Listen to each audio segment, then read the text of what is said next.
Guy Verhofstadt delivered a furious rant over EU member states' expenditure on security and defence, hinting at the formation of a joint EU army.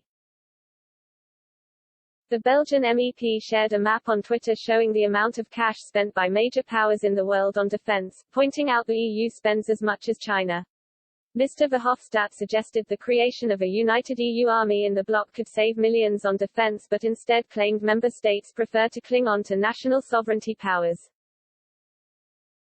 He blasted, "Here's what non-cooperation costs us, EU spends as much on defence as China, and gets little power or security in return.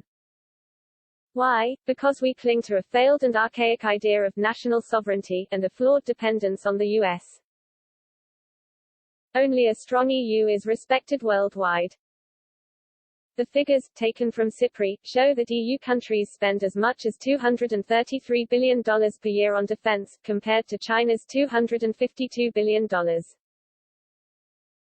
On the map, the UK and the USA's expenditures were also marked up respectively at $59 billion and $778 billion per year. The Belgian politician's call was not received positively by his followers. One person replied, "Who exactly will command these glorious EU forces? Will they go into combat at the whim of the many presidents, or after a vote in the parliament? Or only if the French agree?" And another one, "Military cooperation doesn't require the EU. National sovereignty may be just an idea to you, but to millions of Europeans, it's their identity. Different languages, cultures etc. That is Europe, not a superstate." Someone else added, "And you'll replace it with a flawed centralized army that each sovereign nation has vetoes over."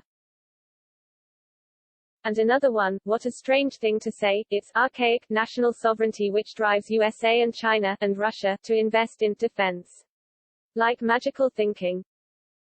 Someone else echoed, "So what you are really saying is that the EU is not working." It comes as the European Union's foreign policy chief branded developments in Afghanistan a catastrophe on Thursday and said there had been a failure of intelligence to anticipate the Taliban's rapid return to power. Addressing the European Parliament, Josep Borrell said about 100 EU staff and 400 Afghans working with the EU and their families had been evacuated, but that 300 more Afghans were still trying to leave. He stressed Europe's moral duty to rescue as many Afghans as possible who had worked for the EU in Afghanistan, but said it would not be possible to get them all out. "Let me speak clearly and bluntly, this is a catastrophe," Borrell said. "It is a catastrophe for the Afghan people, for the Western values and credibility, and for the developing of international relations.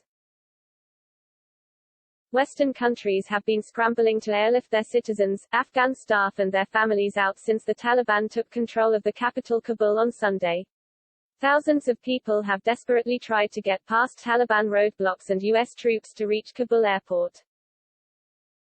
On Thursday the Taliban urged crowds of Afghans waiting outside the airport to return home, saying they did not want to hurt anyone, a day after the group's fighters fired at protesters, killing 3.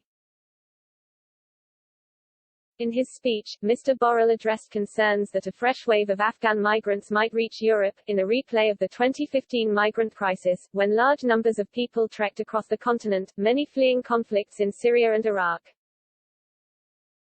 "Don't call them migrants, they are exiled people, people who are fleeing to save their lives," Mr. Borrell said, rejecting comparisons with Syria as Afghanistan is much further away.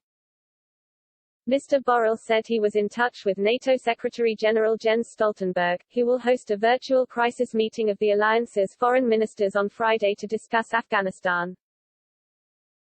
NATO wrapped up military operations in Afghanistan this summer after almost 2 decades following a U.S. decision to withdraw.